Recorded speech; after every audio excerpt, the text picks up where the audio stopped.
Ave Maria, cheia de graça, o Senhor é convosco. Bendita sois vós entre as mulheres. Bendito é o fruto do vosso ventre, Jesus.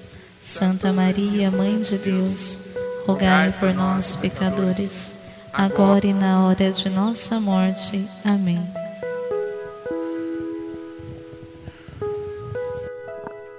Boa noite. Reza assim comigo. Santa Maria, Mãe de Deus. Santa Maria, Mãe de Deus, Eu vos peço nessa noite. eu vos peço nessa noite Que através dessa pregação que através desta pregação eu esteja em teu colo. eu esteja em teu colo, Porque a Senhora conhece o meu coração, porque a Senhora conhece o meu coração, a minha história, a minha história, tudo que eu já vivi tudo que eu já vivi e tudo que eu tenho vivido. e tudo que eu tenho vivido. Conhece os meus antepassados, Conhece os meus antepassados, meus avós, meus avós, meus pais meus pais e a mim. e a mim. Eu me coloco hoje Eu me coloco hoje debaixo da vossa proteção. debaixo da vossa proteção. Não desprezeis Não desprezeis as minhas súplicas as minhas súplicas em minhas necessidades, em minhas mas necessidades, livrai-me sempre mas livrai-me de sempre todos os perigos. de todos os perigos. Ó Virgem Ó Virgem gloriosa gloriosa e bendita. e bendita. Amém. Amém. Viva Nossa Senhora! Viva!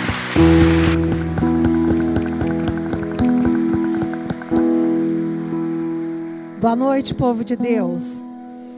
Eu vou falar a citação da palavra que nós vamos meditar nessa noite. Vai tomando Lucas, capítulo 24, versículo 13. Os discípulos de Emaús. Enquanto você vai aí procurando esta passagem, eu vou me apresentar. Lucas, capítulo 24, versículo 13. Os discípulos de Emaús. Para quem não me conhece, o meu nome é Sandra. Sou casada, mãe de 5 filhos. Estou na renovação já há alguns anos. E muito agraciada, posso dizer assim, pelos irmãos que eu tenho hoje, que caminham comigo neste grupo de oração. Muito agraciada mesmo. Louvo e agradeço a Deus por cada irmão que hoje faz parte desse grupo de oração, onde Deus me privilegiou, que eu quero dizer que é um privilégio, poder caminhar com as pessoas que hoje Deus me deu a graça de caminhar. Então, Lucas, capítulo 24, versículo 13. Os discípulos de Emaús. Uma passagem, acredito que conhecida da maioria daqueles que estão aqui, porque já são pessoas, né, que leem a Bíblia todos os dias. É ou não é? Quem lê a Bíblia aí todo dia, ergue a mão. Glória a Deus, que bom. Louvado seja Deus. Quem lê de vez em quando? Ergue a mão. Está no caminho, olha só. Louvado seja Deus, que bom. Quem só escuta a palavra de Deus, que por enquanto só tem ouvido a palavra de Deus, só escuta na missa, escuta nas celebrações, mas não toma ela ainda nas mãos. Glória a Deus, louvado seja Deus, amém. Então vamos lá na leitura. Os discípulos de Emaús. Neste mesmo dia, 2 discípulos caminhavam para uma aldeia chamada Emaús, distante de Jerusalém 60 estádios. Iam falando um com o outro de tudo que se tinha passado. Enquanto iam conversando e discorrendo entre si, o mesmo Jesus aproximou-se deles e caminhava com eles. Mas os olhos estavam-lhes como que vendados e não o reconheceram. Perguntou-lhes então: de que estáis falando pelo caminho e por que estáis tristes? Um deles, chamado Cleófas, respondeu-lhe: és tu acaso o único forasteiro em Jerusalém que não sabe o que nela aconteceu nestes dias? Perguntou-lhes ele: que foi? Disseram: a respeito de Jesus de Nazaré, era um profeta, poderoso em obras e palavras, diante de Deus e de todo o povo. Os nossos sumos sacerdotes e os nossos magistrados o entregaram para ser condenado à morte e o crucificaram. Nós esperávamos que fosse ele quem havia de restaurar Israel. E agora, além de tudo isso, é hoje o terceiro dia que essas coisas sucederam. É verdade que algumas mulheres dentre nós nos alarmaram. Elas foram ao sepulcro antes do nascer do sol e, não tendo achado o seu corpo, voltaram, dizendo que tiveram uma visão de anjos, os quais asseguravam que está vivo. Alguns dos nossos foram ao sepulcro e acharam assim como as mulheres tinham dito, mas a ele mesmo não viram. Versículo 25. Jesus lhe disse: ó gente sem inteligência, como sois tardos de coração, para crerdes em tudo o que anunciaram os profetas. Porventura, não era necessário que Cristo sofresse essas coisas e assim entrasse na sua glória? E começando por Moisés, percorrendo todos os profetas, explicava-lhes o que dele se achava dito em todas as Escrituras. Aproximaram-se da aldeia para onde iam, e ele fez como se quisesse passar adiante. Mas eles forçaram-no a parar. Fica conosco, já é tarde e já declina o dia. Entrou então com eles. Aconteceu que, estando sentado conjuntamente à mesa, ele tomou o pão, abençoou, partiu e serviu-o. Então se lhes abriram os olhos e o reconheceram, mas ele desapareceu. Diziam então um para o outro: não se nos abrasava o coração quando ele nos falava pelo caminho e nos explicava as Escrituras? Levantaram-se na mesma hora e voltaram a Jerusalém. Aí acharam reunidos os 11, os que com eles estavam. Todos diziam: o Senhor ressuscitou verdadeiramente e apareceu a Simão. Eles, por sua parte, contaram o que lhes havia acontecido no caminho e como tinham reconhecido a partir do pão. Palavra da salvação. Palmas para essa passagem, né? É muito linda.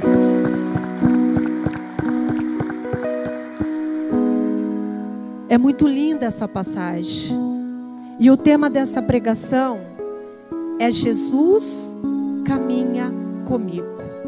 Põe a mão no teu coração e diz assim: Jesus caminha comigo. E antes de entrar nessa passagem, eu quero lhe fazer uma pergunta. Como tem sido sua caminhada? Pensa. Como tem sido a sua caminhada? O que tem sido mais difícil nessa caminhada? E o que tem sido mais fácil? Porque não existe só coisa difícil na nossa vida. Dá um chacoalhão em tá do seu lado e fala assim: ei, acorda.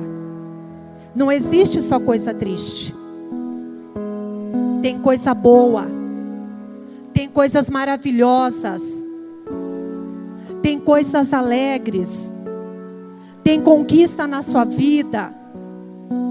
Tem sucesso na sua vida, no bom sentido. Tem alegria na tua vida. Agora faz uma perguntinha assim para quem está do seu lado. Será que você não está fixado nas coisas tristes? Sim ou não? O que disseram aí? Sim ou não? Será que você não está paralisado nas coisas tristes? Será que você não está estagnado nos acontecimentos que te causam tristeza? Pensa um pouquinho, reflete sobre sua vida. Pensa. Alguém comeu aqui hoje? Tirando quem está de jejum?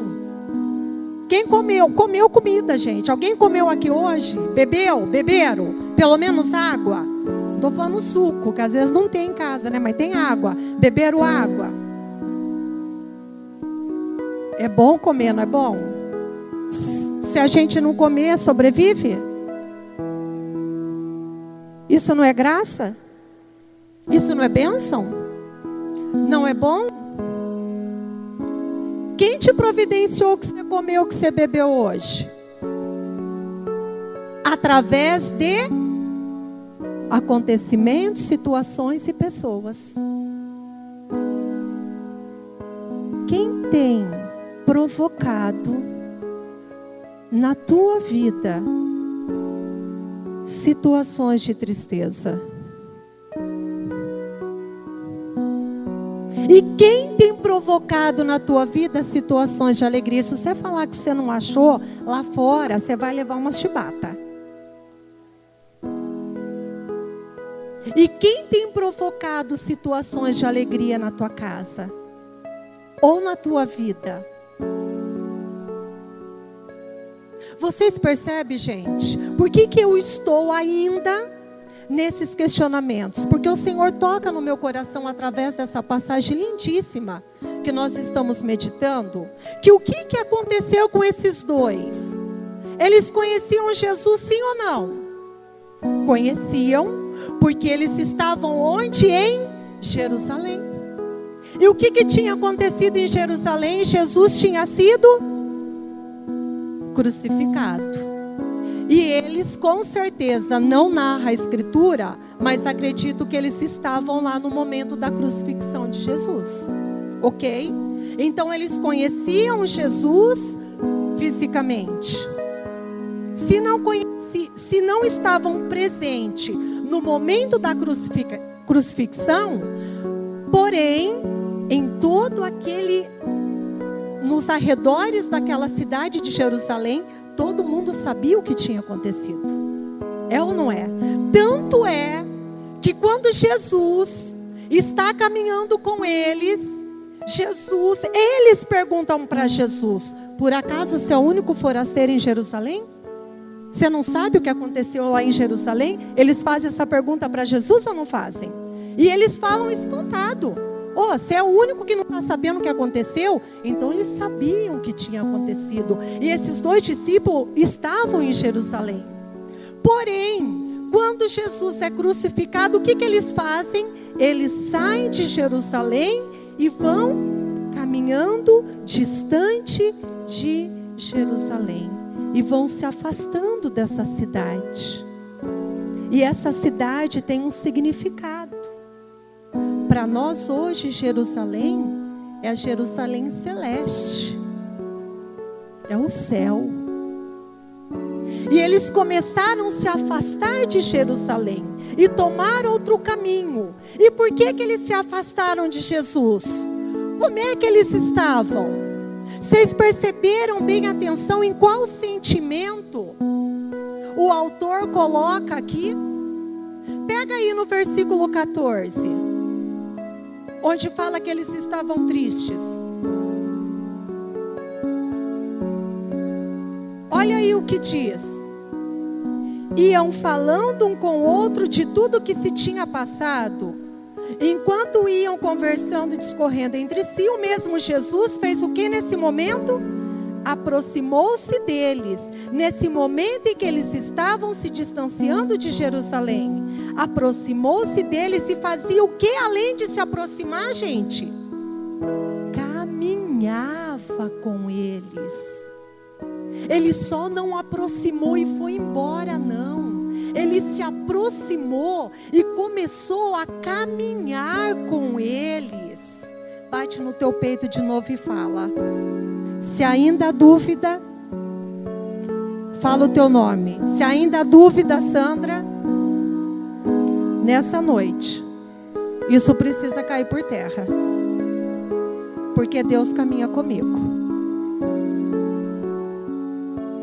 Continuando o versículo 16. Mas os olhos estavam como que vendados. E eles reconheceram Jesus, gente? Não. Vocês sabem por que eles não reconheceram Jesus? Olha o versículo 17. Perguntou-lhes então: de que estáis falando pelo caminho? E olha o que Jesus pergunta para eles: por que estáis tristes? Jesus sabia que eles estavam tristes. Por isso mesmo, ele fez questão de se aproximar deles e caminhar com eles. Porque a tristeza na nossa vida, quando ela é muito bem cuidada por nós, presta atenção no que eu vou te falar agora. A tristeza na nossa vida, quando ela é muito bem cuidada por nós, e como que eu cuido bem da tristeza? Paralisada nela. Eu só enxergo isso. Eu não vejo o outro lado da vida. Eu não vejo outra situação da vida que está acontecendo ao mesmo tempo que é boa. Eu me fixo nisso. Eu me estagno nisso. Eu só falo disso. Eu só abro a boca para falar disso. Se eu vou na casa da minha cunhada, eu falo dessa dor. Se eu vou na casa da minha mãe, eu falo dessa dor. Se eu vou na casa da minha amiga ou do meu amigo, eu falo dessa dor. Se eu vou para o meu trabalho, eu falo dessa dor. Percebe, gente? Se eu converso com gente da igreja, eu falo nisso. Se eu converso com gente que também não tem nenhuma denominação, eu também falo isso, até para estranho. Significa que eu estou fixado nisso. Eu estou estagnado nessa dor, nesse sentimento, nessa tristeza. E Jesus, ele percebeu que estava acontecendo isso com os discípulos. Diz assim: Jesus percebe o que acontece comigo. Jesus sabe o que acontece comigo. E nesse momento que esses dois discípulos assim estavam caminhando, tristes, Jesus então se aproxima e começa a caminhar. E no caminho coisas vão acontecendo. Diz para quem está do seu lado: não para de caminhar, porque coisas vão acontecer na tua vida. Aconteça o que acontecer,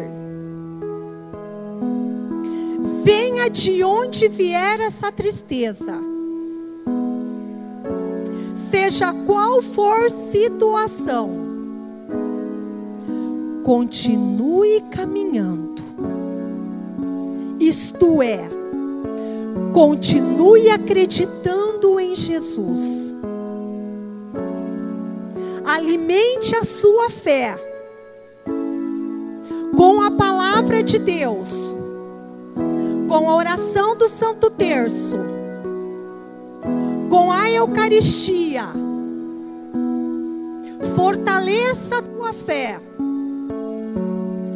porque coisas grandiosas vão acontecer na tua vida. E você sabe qual é a coisa grandiosa que Deus quer que aconteça na tua vida e na minha?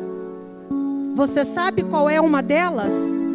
Que você se torne discípulo e testemunha da ressurreição de nosso Senhor Jesus Cristo, porque Ele está vivo. Amém? Vivo!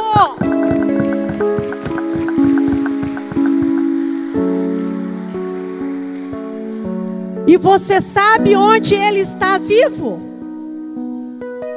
Fala: dentro de mim. Mesmo que eu atravesse o vale da sombra, o Cristo ressuscitado, que apareceu para Simão Pedro, para para aquelas mulheres que foram ao sepulcro de madrugada. Mais uma vez, hoje, Cristo está se manifestando na minha vida. E Ele está revelando a mim. Como é teu nome? Fala o teu nome aí. Sandra, fala alto. Deus está comigo. Minha alma, Deus nessa noite, meu amado, veio restaurar tuas forças. Pelos caminhos retos Ele me leva, por amor do seu nome. Ainda que eu atravesse o vale escuro, nada temerei, pois estais comigo. Vosso bordão e vosso báculo são o meu amparo. Diz Cristo, o Senhor é o meu amparo. É em Ti hoje que eu vim buscar a saída dessa tristeza. Vou fazer um parênteses para você. Quando nós cuidamos muito do que é ruim na nossa vida, hoje eu vou falar da tristeza porque é nela que Deus está batendo ponto. Nós adoecemos, não só desse sentimento, mas de tantos outros. E é comprovado cientificamente que nós herdamos coisas dos nossos antepassados. Na nossa genética, nós temos em nós, espalhados pelas células do nosso corpo inteiro, emoções que nós herdamos dos nossos antepassados. Tantas emoções positivas e negativas. Se você prestar atenção na tua família, e se você é uma pessoa que hoje se encaixa na situação dos discípulos de Emaús, e que vira e mexe, anda triste ou há anos cai na tristeza, olha ao teu redor, na tua casa, na tua família, nos teus avós, se você conheceu, nos teus bisavós, e vê quem mais, porque você não é o único e nem a única, quem mais carrega esse sentimento. Você não é o único, porque se foi herdado, tem gente da tua família que também tem isso. Olha para sua casa, olha para sua família, vai além agora, vai para o parentesco, vai além, vai para os seus antepassados. Tem tristezas que elas estão inconscientes em nós. Por isso que depois nós vamos orar clamando que o sangue de Cristo lave o nosso inconsciente de tristezas herdadas pelos nossos antepassados. Nós carregamos em nossas células, em nossa mente, em todo o nosso corpo, emoções negativas e positivas dos nossos antepassados. E a tristeza, quando ela é muito cuidada por nós, vocês estão entendendo que eu estou falando muito cuidado, ela se torna doença psíquica, emocional, pode ir para uma depressão, para um síndrome do pânico, para uma fobia, que foi a moção que o Ísio, que Deus deu para ele em toda essa oração, que nós já começamos a trabalhar nisso. E isso pode causar doença física, e isso pode causar doença na alma. Na alma. E quando Jesus começa a caminhar com esses discípulos, a primeira pergunta que ele faz para eles é: por que estáis tristes?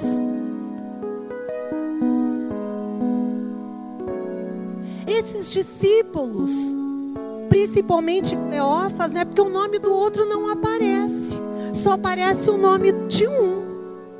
Não é verdade? Você percebeu no texto? Só tem o nome de um discípulo. Só que fala os dois discípulos de Emaús. Ele estava triste porque a esperança dele estava toda em Jesus Cristo. E Jesus Cristo havia sido morto e havia sido morto. Havia sido crucificado. Então, gente, a esperança daquele povo, foi como se caísse por terra. aquele povo que caminhava com Jesus na Galiléia, em todos os lugares, que presenciou tudo que Jesus fez, que sentiu o toque de Jesus, como você sentiu nessa noite. Jesus tocou você e tocava as pessoas, neste momento em que narra as Escrituras.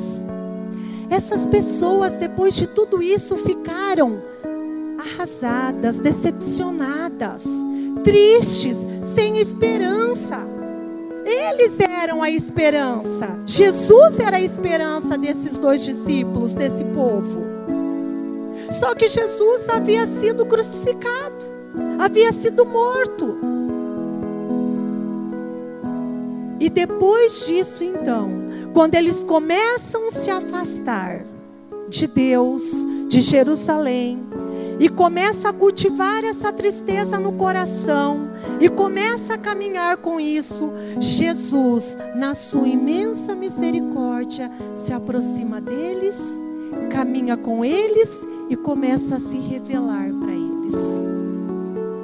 E vai revelando que o Cristo havia de sofrer mesmo, mas que tudo isso ia passar e que Ele ia ressuscitar. E eles nem se deram conta, gente, que eles estavam caminhando na tristeza com Cristo do lado deles. Eu quero dizer que isso está acontecendo com você. Isso está acontecendo com você. Cristo está contigo, caminhando contigo, nessa situação, nessas inúmeras situações.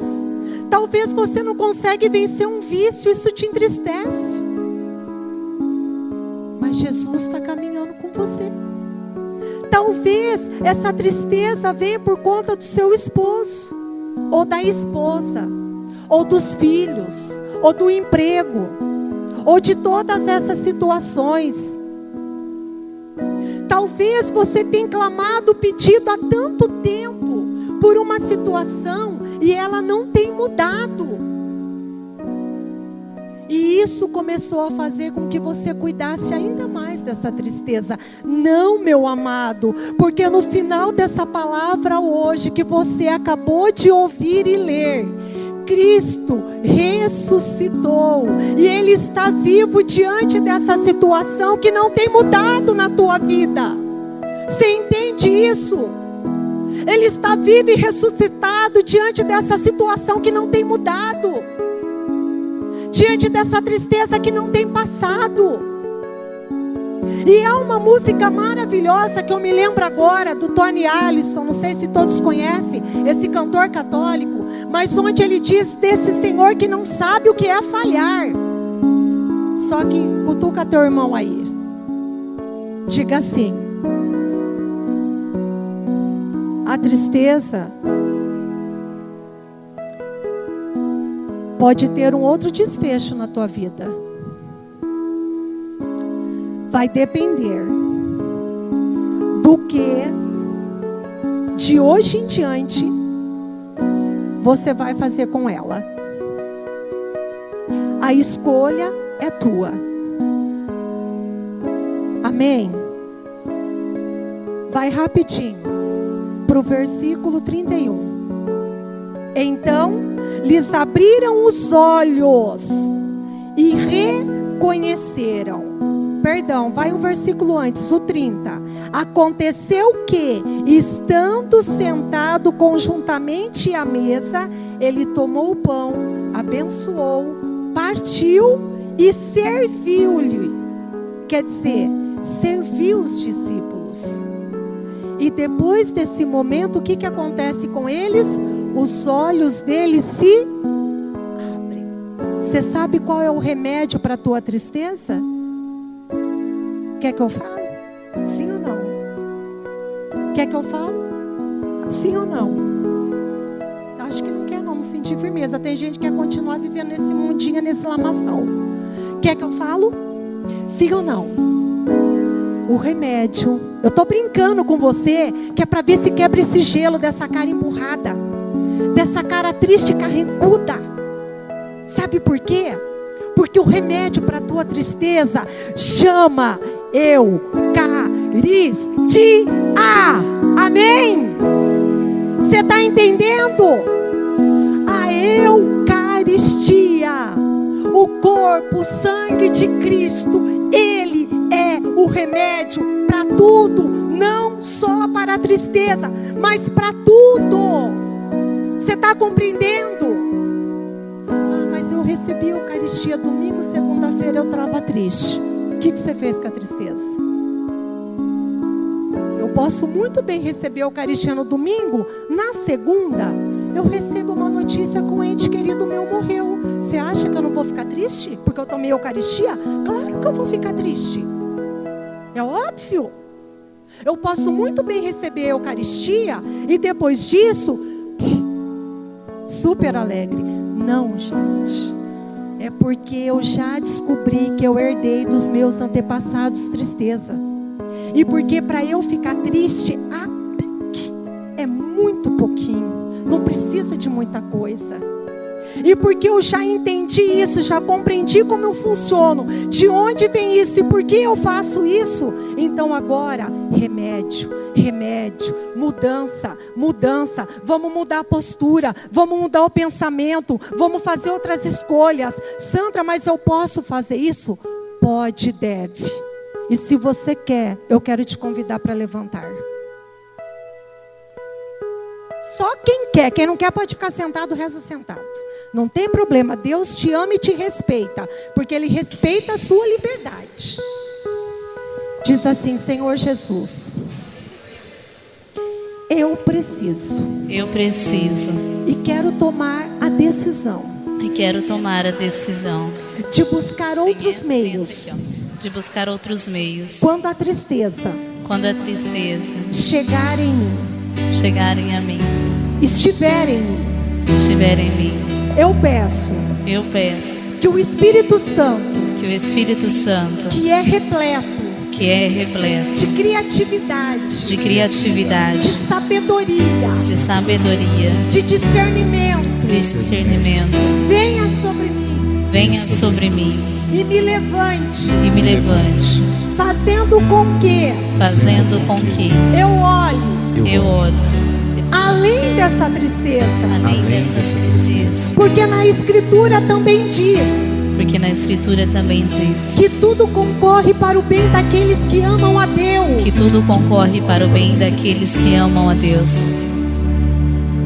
Ei, escuta, tudo concorre para o bem daqueles que amam a Deus.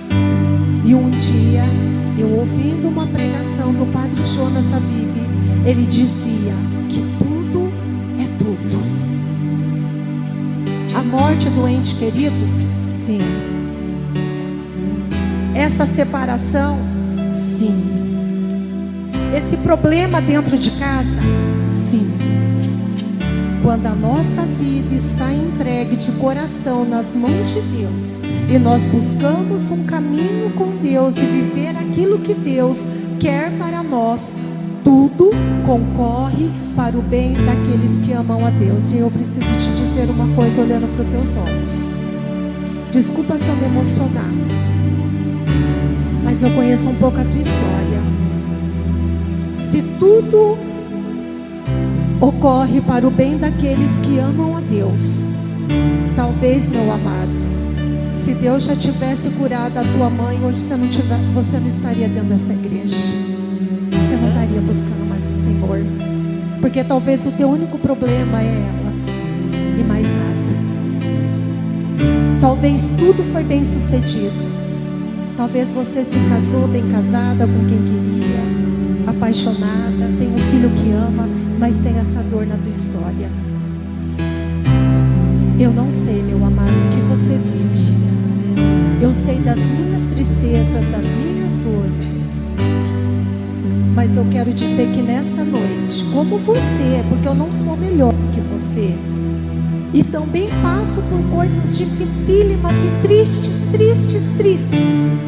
Mas eu quero dizer que nessa noite eu tomo a decisão de segurar essa palavra que diz: tudo concorre para o bem daqueles que amam a Deus. Amém? Amém. Segura forte na mão de quem está do seu lado. E vamos cantar. porque sei que estás aqui, Jesus. Se quiser fechar os corredores, pode fechar. Porque trago em mim tanta aflição. Eu estendo as minhas mãos a Ti e Te peço, dá-me o Teu perdão. Porque sem Ti não sei viver. Porque sem Ti é tudo em vão. Eu estendo as minhas mãos a Ti e Te peço, cura o meu coração.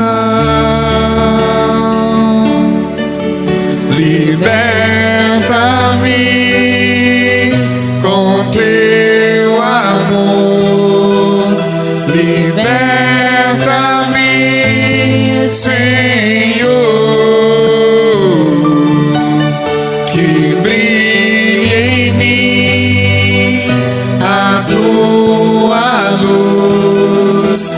Liberta-me, Senhor. Jesus, liberta-me, liberta-me.